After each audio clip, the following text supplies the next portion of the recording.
Hello everyone and welcome to EarlyON. My name is Denise and I'm a resource consultant from Lansdowne Children's Center.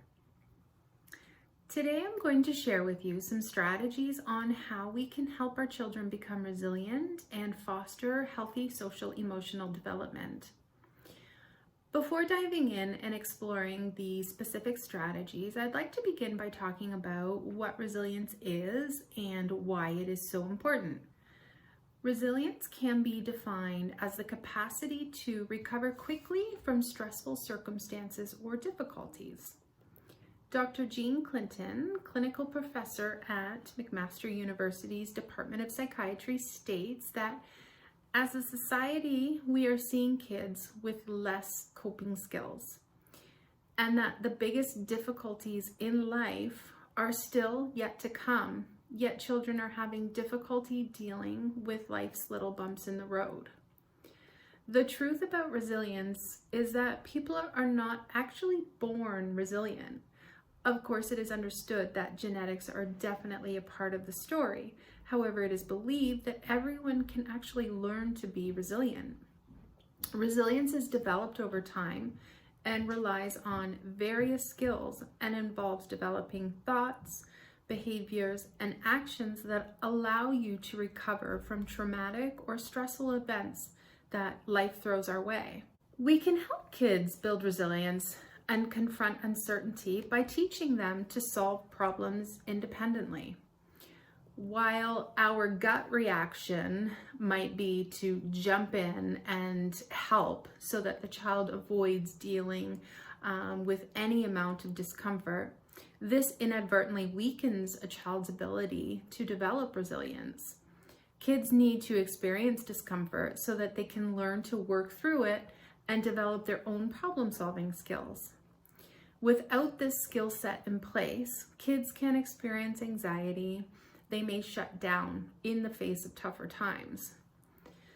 Moving forward, I would like to just suggest 10 strategies that we can use to help children develop resilience. The first strategy involves building a strong emotional connection. Again, to reiterate the words of Dr. Jean Clinton, who also stated that the most important or the key ingredient is actually you. Research states that the most positive predictor of good outcomes in a child's life is the relationship that they have with the significant adults in their lives. Number one strategy is to build a strong emotional connection. Kids develop coping skills within the context of caring relationships. Therefore, it's important to spend some one-on-one time with them. It is suggested that uninterrupted time is the best. This means that we have to put away our smartphones, our work items, and focus solely on our child. This can often be a difficult thing for us as adults to do, as these items currently are at such high demand for us. When kids know, though, that they have our unconditional support of a caregiver or a family member or even a teacher, they feel empowered to seek guidance and make attempts to work through difficult situations.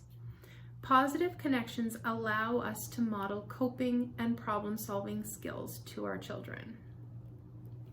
Strategy number 2, promote healthy risk-taking. In a world where playgrounds are made safe with bouncy floor materials and close parenting supervision, it's actually important to encourage children to take healthy risks. You might wonder, what's a healthy risk? A healthy risk is something that pushes a child to go outside of their comfort zone, but results in very little harm if they are unsuccessful, of course. Examples include simply trying something new. This might be trying a new sport, participating in a group activity, or it could be striking up a conversation with someone that they don't know very well. When we prevent children from taking or avoiding risks, they begin to internalize their feelings, and they internalize the message that they aren't strong enough to handle challenges. So when we can encourage children to embrace risks, they will begin to learn how to push themselves. Strategy number 3, resist the urge to fix it and ask questions instead. So when kids come to adults looking for us to solve their problems, our natural response is usually to lecture or explain. A more helpful approach or strategy is to ask questions, bouncing the problem back to the child with questions. You're actually helping the child to think through the issue and come up with their own solution. This helps them become confident in their own choices and helps them to take ownership over the situation at hand. Strategy number 4, teach problem-solving skills. We all need help sometimes, and it's important for kids to know that they have help. By brainstorming solutions with kids, we, the caregivers, encourage and engage in the process of solving problems. We can encourage children to come up with a list of ideas, and we can guide them to weigh the pros and the cons of each of the ideas. Strategy number 5 is to label and teach emotions. When stress kicks in, emotions, as we know it, run high and run hot. We want to teach our kids that all feelings are valuable and important. Therefore, by labeling and teaching children about their feelings, we can help them make sense of what they are actually feeling and what they're experiencing. We can support them by telling them it's okay to feel anxious, it's okay to feel sad, jealous, whatever the feeling may be, and reassure them that that feeling will indeed pass. Strategy number 6, demonstrate coping skills. We as adults often don't take our own feelings into account, and how we manage them in front of our children has a great deal of impact on them directly.